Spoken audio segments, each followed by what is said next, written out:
ભર ચોમાસે પાણી માટે વલખા મૂળી તાલુકાના વડોદરા ગામે પાણી માટે વલખા ભારતીય જનતા નલ સે જલ યોજના સરકારે બનાવવામાં આવેલી ગામડે બનાવેલ સમશોભાના કાંઠે સમાન કોન્ટ્રાક્ટર લાખોના ખર્ચે બનાવેલ વડોદરા આ સંપ શોભાના કાંઠે સમાન સાબિત થાય છે।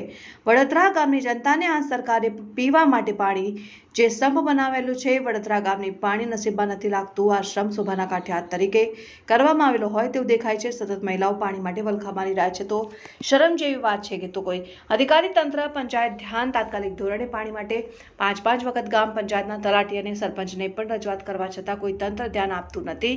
પાણી શું ગામ લોકો માટે કોઈ અધિકારી પાણી પુરવઠા વિભાગ સાહેબ તાત્કાલિક વડોદરા ગામની પાણીની સમસ્યાનો હાલ કરશે ખરા? ગામે પાણીને ભર ચોમાસે પરોજણ। વડોદરા ગામમાં પાણી માટે વલખા ભારતીય જનતા